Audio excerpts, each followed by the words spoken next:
Yo, what up with it, man? Y'all know what it is, man. And y'all know what time it is, man. It's Mike Donald with TDFA. And once again, man, they done fucked around. What's happening with it, man? I got the building with me, man. I hope good big ups, man, to my boy, man. You know what I mean?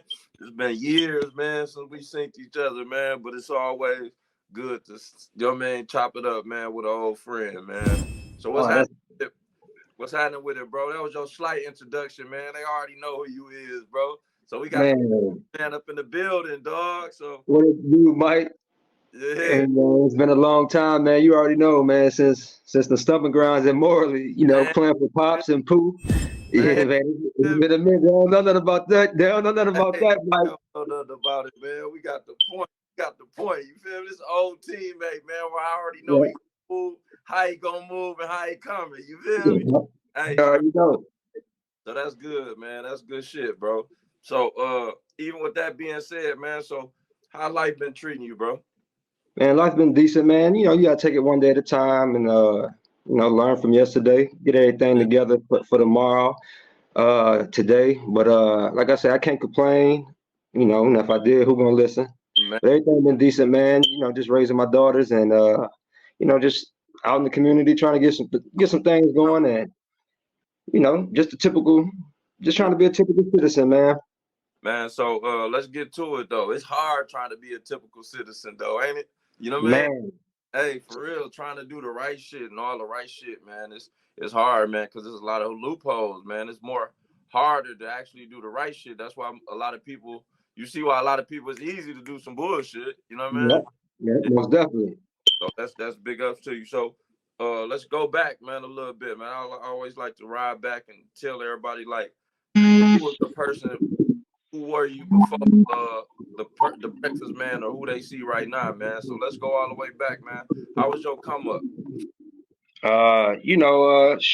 Man, playing basketball and in the sports and just doing different type of, how they had it at Morley, man. There was so much different stuff you can get into with the black culture, like with martial arts, traveling band. Yeah. So come on, pretty cool, man. Just just a typical kid in Saginaw, ride my bike all the way around, messing with everybody at Vets and, getting into, normal knucklehead stuff like that when you're a kid, but my come up was pretty decent, man. And, shout out to my parents for that and my grandparents. So, I'd never be one of the people that, make up a story. And some people got real stories, that support their life. But I'd never be one of the ones that'd be like, oh man, my come up was hard. I went out, I ain't had nothing to eat or nothing like, man, because I'd be lying, man. And all that was there for me. So, so that was solid, That's what's up, man. So you think that made you who you is today? What encouraged you to give back though? Well, I mean, it was kind of hard, not just coming back home and not working and just going home and stuff like that. I had so much energy coming back at 21 and stuff like that. So I didn't really want to coach, but then one of my friends asked me, DeAndre Clement, Ray, that used to hoop at Jones and Central and at the high. Me and him got close when he was at Olivet and I was at Albion. And he had something going on at Central, the 6th grade team, and he just needed some help for the first 30 minutes. So I just made sure I was there. And then we just finished it out. And I just fell in love with it, man. Like, we had success. Soon after that, we started coaching AAU together. So it was like my calling at the time. So it felt natural. You think everything fell in place at the right time then, right? Yeah, to a certain extent, for sure. Yeah, I feel it. So yeah. Let's get to it, man. So you went to the I remember, but for everybody that don't know, or high school further play for? You said high school and Yeah, what after? yeah. Anything after the AAUs? So played in high school, Saginaw High, graduated 2004. Got a chance to play for Marshall Thomas, his last year coaching. You know, the great Hall of Fame Marshall Thomas at that. Lou Dawkins was on the squad. He's coming back with a camp at the neighborhood house. So I see that's man a real good look. So my junior year, we was the number 1-2 team in the state. Lamar Woodley played, Herb Warren, Pat Robinson. He had Anthony Rogers on that team, DeMarcus Larry, DeMarcus Decree, Jamar Keener. Man, we had a loaded team. End up losing to Carmen Ainsworth. So the next year, you know, our talent went down, but I got a chance to start. We was still pretty like number 7th in the state. You know, got to play against a lot of my childhood friends and stuff like that I grew up with, especially that went to Arthur Hill. So after that, I went to Albion College, played 2 years out of 3 years. Didn't finish my last year there. Well, last 2 years hooping, last year education. It got expensive. So came back, moved to Italy for a year, and kicked it. Then came back home. That's what's up, man. So you leave home, man. You got to experience a lot, just seeing a lot. So when you came back home, just with everything else, like the business side, well, how did the cooking aspect? Yeah, like going to college, it was a great experience, man. I got to go to travel abroad, and you know, travel with playing basketball and learning a lot of different people from different cultures. But so the breakfast stuff, I always told my homeboy I wanted to do a breakfast spot. It was the old KFC, but that's downtown or across the river from downtown. Yeah. But you know, we had got to start doing stuff, and it was just a thought back then. Then the opportunity came when COVID had came or whatever the case, and all the restaurants and stuff was kind of closed down or semi-closed down and stuff like that. And I just put it together on that aspect of shoot, it ain't nothing to eat. I can get some people, you know. And I seen a few people doing dinners and stuff, so I said, let me switch it up and do some breakfast, you know. Man, it worked out for you too, right? Yeah, definitely, man. And it's crazy how like something like that happened and it bring it out of me. But I always said I wanted to do it. That was before COVID. You know, I ain't tell too many people that, but you know, because I was coaching and working and doing other stuff. So is that kind of like different? Like they like coaching and cooking, like they don't even put them up in the same category, man. So you know what I mean? So how is it like that's a different like art for you, man, compared to your man used to? Or it all just come back? Like, what actually started you to getting a hold of cooking? I actually always cook, man. Shoot, like my granddad, I grew up around him when I was little, like actually going to Morley and preschool and stuff like that. So like when he had to pick me up for the half a days, we always eat breakfast type stuff, or anytime I'm over the hill, I always cook breakfast because I used to always be on my bike and out and about, man. So I had to eat breakfast then, because I ain't gonna eat it again until I get back to the crib and shit. So and stuff like unless it's some candy and stuff. But then, like I said, my mom always cooked breakfast for us before we went to school. So it was just always something that was kind of easy, because actually my brother, you know, he coaching everything. A lot of people don't know, like, man, he make the best pancakes. So like when I used to be at the crib with him, I asked him to make them and stuff, and I'd be watching and seeing how he make the stuff and whatever the case. But and having my daughters and stuff like that, so I'm always gotta cook, man. Like I like to eat, you know. So Mike Cole up in the kitchen too, man, all the way around. Yeah, Mike solid, man. I'm telling you, like, he all right with it. Hey, so that's another thing. So even the coaching aspect, man, of like, you know what I mean, all around. You always had basketball to be your family, but actually gave you the right idea to just follow up in the same footsteps too. But like coaching, you still this is a different aspect. Like you're not just coaching, following your dream, but actually cooking. So yeah, so that's good, bro. So what's next for you, man? So what you got up next? Well, we got so they got the Memorial Cup coming the hockey OHL with Saginaw Spirit. So they hosting it this year. Uh, I had met with Rita's at Rita's Southern Soul Food Cafe or whatever the case, and right there downtown in the heart of things, and we had a conversation about me cooking for the Memorial Cup.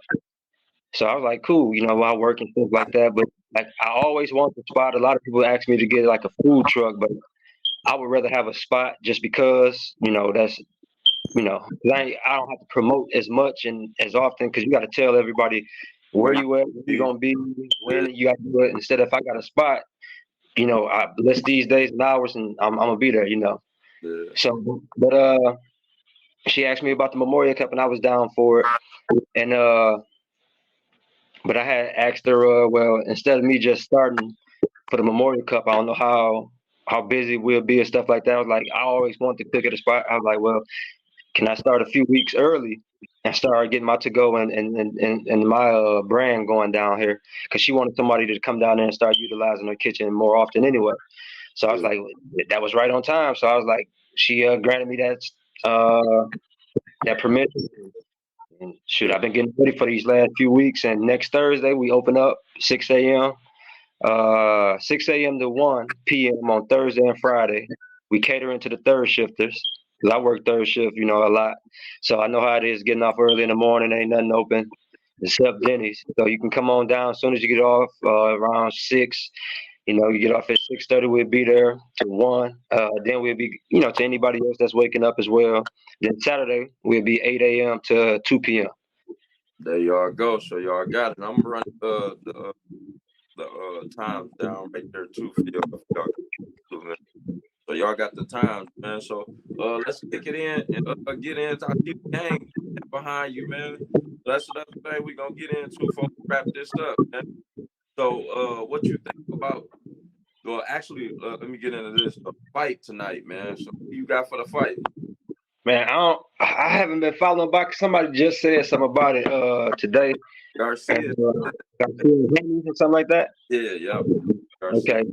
So what happened? I seen something happen with the weigh-in or something like that.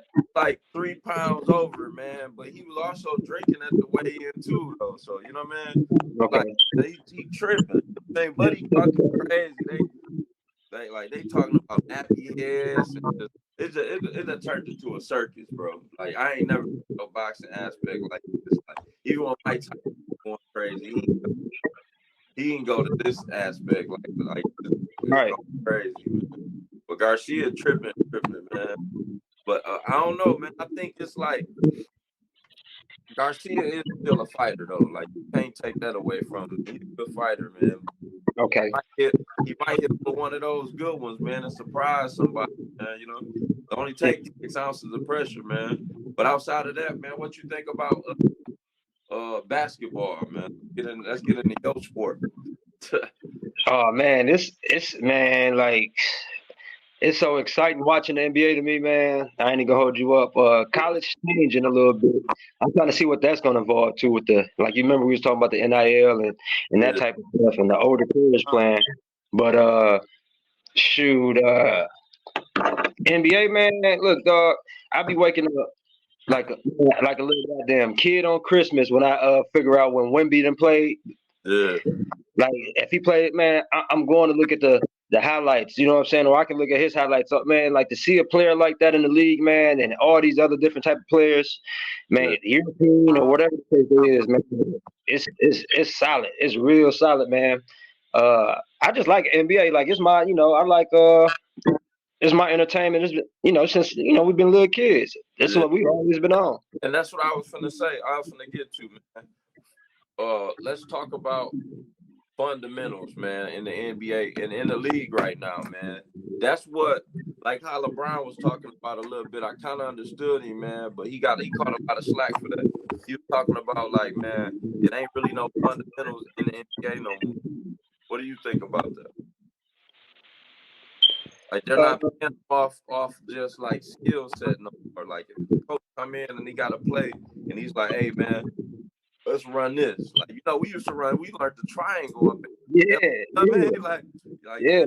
I like over the years, bro. Like like you was my old player, man. So it's like, man, thinking about that shit, like, get on another team, man. Where it's like, bro, it's like 3 years later, bro, and I'm like triangle. And they like, I know my spot, like I know where I'm supposed to be, bro. And I'm like, man, you know what I mean? They don't run it like, you know what I mean? Yeah. I mean, it's so the game then changed a lot too. Like you don't even see posted like players posting up. Like so, and they ain't going through the post. Like like some of the best players, if you like, Jokic and Embiid, but even then they catching it at the 3-point line or back to the basket at the elbow. So it's Yeah. different. Like I don't know what type of skills he want everybody to have. But if like just like the dude that's talking about he done with the 90s and 80s, you know what I'm saying? Like Yeah. when you look at it, like some of them wasn't going left, right, you know what I'm saying? Or like so Yeah. that's what I kind of teach in my training, like, or my little nephews and stuff like that, getting them situated, like using both hands, knowing when to protect the ball, like you know what I mean, and like laying it up off the right foot, like I don't know. So I mean, it's in it. The game just so open now. Like then you shooting so many threes, so it's I don't know, man. I just accept it for what it is, and I mean, and so coming from, do you think like you got like a better skill set coming from knowing all of this other stuff that you know now? And is that kind of advantage, like while you coach? you mean like say that again? I'm sorry, the phone had went out. Advantage, is that kind of like an advantage that you got with the skill set of you already knowing some of the old plays and some how they used to run the league now compared to now? Well, yeah, like you can kind of see it in youth basketball because I've been coaching since I was 21 in Yeah. youth basketball, so I seen the trends changing. Even when I was playing, like we had a more slow down pace, run a play, even in high school. But once I got to coaching the high school at the Saginaw High, we had more of a dribble drive, and that's what I did with my AAU program. So we had it kind of like 4 out, 1 in. We encourage shooting the three if you open, and we encourage getting to the basket, like you know what I'm saying, like on your own. Uh, so it's kind of like hand in hand, like pick and roll and stuff like that, learning that. Yeah, but for me learning, like, my dad was coaching when I was little and being around good coaches like Pops and Pooh and Coach T, Coach Kelly. Uh, it's like just learning the subject at school, like you learning math. Like each year you're supposed to get better, learn some different stuff. So that stuck with me. Mm-hmm. And even like I said, I didn't want to coach, not because I didn't know. It was just because I just felt I was gonna do other things with my time and stuff like that. But it helped out, man. Like I haven't never like even in college, like any good play that I seen, I never forgot it. Like good plays that I even like my opponents, they running, I never forget them. So I mean, it's just like secondhand, like what I'm saying. I can see it, I can break a team down. All I gotta do is watch the film or watch a game. So it's That's kind of easy. that's what's up, man. And it's good that you still just like follow that trend, man, with the coaching, man. That's a good look. So even your brother, man. So your brother's still coaching now too, right? Yeah, Yeah. yep. The East Kentwood, man. He did on his way to working his way to the best coach in Michigan history. He got 3 championships at two different schools. So Yeah. man, he doing his thing.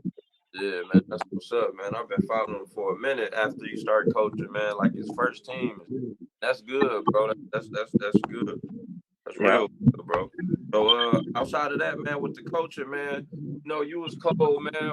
Your man as a youngster, man. So do you be seeing like a younger person like up in you? Like, do you see a younger, little you somewhere out there when you actually coaching?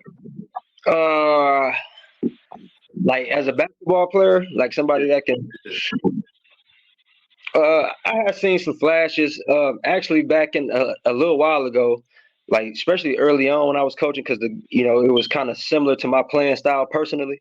Like, Mm-hmm. man, take off, on the offensive end, some of these cats are, really advanced and can do different things like the step back, the steps to the side shots and stuff like that. I never was taught that, or, I can incorporate some of those things in my game, but that ain't my game. You know what I mean? So, uh, I was a defensive, like when I had came through high school and like college and afterwards, I was really on defense, can really jump. So I haven't really just seen a defensive animal out there yet. I'm waiting to see like, and that can play point guard. Now it's this one dude named Sean Tolbert that I coached at Bridgeport. When I say defense, man, I'm talking about taking 2 charges a game. He and Adrian not playing football, but now that's like one of the closest things I've seen. That's just a hawk down defense. But as I say, man, even the players that I coach, I taught them to be better offensively than I was. You know what I mean? That's what's up. That's Yeah. what's up. So you say he an eight, right? Yep, Adrian. Yep. What's up? So what's your take up on the NIL? It can benefit some. I think it can. I don't know what it'll do for the game, especially because the NIL is different from like the portal, because the portal was kind of pushed for COVID, and the NIL was pushed out of that. You know what I mean? Kind of, you know what I mean? So it's really, man, who can get their ducks in a row. I don't think what's the name UConn coach benefit from the NIL that much, but he a great coach, and if you can keep a program together and sound like how he did, that'd be solid. But man, it's one of the things we just gonna have to wait and see how it shape up come out, dog. I don't know what's going on. It's new. Like, man, they already paid now. You don't want to get that kind of attitude, that kind of swag a little early. Not everybody, but just even with the game nowadays, man, it's like they getting their money a little early and they don't want to play. You know what I mean? Right. Which is good. Like, you know what I mean? In both parts, you got to do what's best for you. But you know what I mean? Like for the game, and I think that's kind of like what LeBron was saying. Like, it take them more time to advance now, man. You know what I mean? Than your average person that's coming out. You know what I mean? Remember how D-Wade came out first year? How he came out, you know what I mean? And just you won't get that no more, man. You get the number one players that turn out to be, you know what I mean? Yeah, man, good. Yeah. So, yeah. So, yeah. NIL can be good for some. Like I said, it can benefit. Like it might be some players that in the past that had some skill that couldn't make it to the NBA and didn't leave college. You know, they probably left with a little bit of education or not, but they didn't have a dime. You know what I'm saying? Outside of their hopes and dreams of getting to the NBA. But now I guess you can counter that. But I just hope they don't lose that hunger and that that drive to just not even just making the NBA, just respecting the game, though. You know what I mean? Just like I don't care if it's pickup ball different, but if you playing high school, college, real deal ball, like what I'm saying, you're supposed to go out there and give it your all, no matter if you know what I'm saying, no matter what the situation is. So yeah, for sure. But yeah, man, before we wrap it up, man, like any shout out here, anything you want us to know about you, man, like you got coming up next? Let's see. One thing is, I know we got a pop-up shop at the 4 Points at Sheridan Hotel that we're gonna have June 1st. Like we got a lot of vendors already signed up from like different foods, nothing like where you're cooking with hot grease, but different people that's doing crafts, man. We got people that's doing massages. That's something all the way from there. The hotel's already sold out damn near that weekend. So it's gonna be a lot of foot traffic. I'm about to start wrapping up a promotion for that. Outside of that, we got, like I said, I'll be cooking at breakfast at Rita's 3 days out the week. A shout out, man. I just want to shout out to anybody that's doing anything positive with the youth in the city or any other city. That's cool, man. I know it's tough or whatever the case, but keep it up.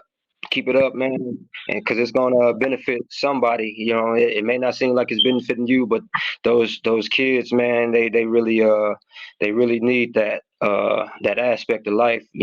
That's real powerful. I know you did an interview with my one of my young dogs that I've been coaching with, Durrani, under the line. Right? Him and Quavo. Shout out to them, man. Keep doing what they doing. They a good aspect of the city, man, and it's a whole different look to it. Even like him and what Marky D with Lavish got going on. Man, shouts out to Ferris at the BV Center for giving me a shot. Give me a chance to do my trainings up there, and in the future do some other events. Man, other than that, man, shoot. Everybody know what's up, man. Just get with me. That's what's up, man. I appreciate you coming up on the show, man. Just blessing them with the words of wisdom, bro. And Yes. you know, man, y'all go check them out, man. And where could they holler at you at? What's your handle up on Instagram or Facebook? On Facebook is we got Zeke Thomas. That's where I got everything that I'll be publishing out. I just made a page for The Breakfast Man. We got Unc and Nephew. That's gonna be our podcast that actually the Under the Limelight producing. We already shot it. We just some things that happened afterwards, and we'll be trying to release that pretty soon. Other than that, Z Bretto on Instagram. Other than that, Unc and Nephew on everything like YouTube, Instagram, Twitter X, Facebook. We got it all, man. So we're on the lookout for all that, and we just gonna keep getting better. That's what's up, man. So I appreciate you coming up on the show, man, and y'all go check him out, man, up on all his platforms and everything he got going on, bro. I appreciate you coming up on the show, man. Make sure you just stay prosperous, man. You know what I mean? Just keep doing what you're doing, bro. Appreciate you doing for the youth, man. And you know it's paying off, man, up in a major way, bro. We see it, man. I congratulate you on everything you got going. So once again, it's Mike Donald from TDFA. And I fucked around. Hey. On the next TDFA show. Shorty having drip, proud of them. Put it on the jet, out of here. 2024, out here. Paramedics, killing them. Stepping on their necks, I'm really him. Louis leather vest, chum. Running up a check, stacking them.